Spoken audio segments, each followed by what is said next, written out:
Hello friends, Saudi Arabian government ஒரு மிக முக்கியமான ரிஃபார்ம் பண்ணியிருக்காங்க. சவுதி அரேபியாவில் 1950 கஃபாலா முறை அப்படிங்கிற ஒரு முறை இருந்தது.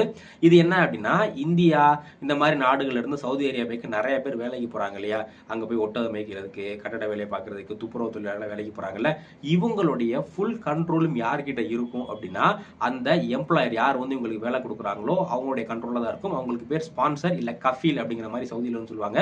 இவங்க தான் இந்த வேலைக்கு எடுக்கக்கூடிய நபருக்கு ஃபுல் அண்ட் ஃபுல் பொறுப்பு. இவங்க கிட்ட தான் அந்த நபருடைய பாஸ்போர்ட் இருக்கும், எவ்வளோ சேலரி வாங்குறது, அவங்க எங்கே போகணும், எங்கே வரணும் அப்படிங்கிற ஃபுல் அண்ட் ஃபுல் கண்ட்ரோல் இருக்கும். இவங்களுடைய அனுமதி இல்லாமல் அந்த நாட்டை விட்டு திரும்ப இந்தியாவுக்கு இந்த வேலைக்கு போகிற நபர்கள் வர முடியாது. அந்த அளவுக்கு ரொம்ப ஒரு கொடுமையான முறை தான் அந்த கஃபாலா அப்படிங்கிற இந்த ஒரு முறை. இதை நிறைய human rights activist modern day slavery, இது ரொம்ப அடிமைப்படுத்துற முறையா இருக்கு அப்படிங்கிற மாதிரி இது ரொம்ப நாள் நிறைய நபர்கள் இதை குற்றம் சாட்டிட்டு இருந்தாங்க. இப்போ சவுதி அரேபியன் கவர்மெண்ட் என்ன பண்ணிருந்தாங்க அப்படின்னா, போன ஜூலைல இதை அபாலிஷ் பண்ண போறோம் அப்படிங்கிற மாதிரி சொல்லியிருந்தாங்க. ஃபைனலா நேத்து இந்த கஃபாலா சிஸ்டத்தை சவுதி அரேபியாவில் அபாலிஷ் பண்ணிட்டாங்க. இன்னமே சவுதி அரேபியாவுக்கு வேலைக்கு போறவங்க இந்த கஃபீல் அப்படிங்கிற இவங்களுடைய கண்ட்ரோல் இருக்க தேவையில்ல.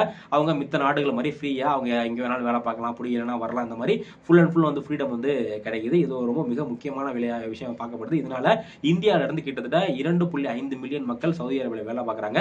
இவங்களுக்கு இது ரொம்ப ஒரு முக்கியமான விஷயமா இருக்கும். இப்போ உங்களுக்கான கேள்வி என்ன அப்படின்னா, உலக லெவல்ல இந்த தொழிலாளர்களுடைய நலனுக்காக ஒரு அமைப்பு இருக்கு. அந்த அமைப்புடைய பேர் என்னன்னு தெரிஞ்சுன்னா மறக்காம கமெண்ட் செக்ஷன்ல கமெண்ட் பண்ணுங்க. தேங்க்யூ.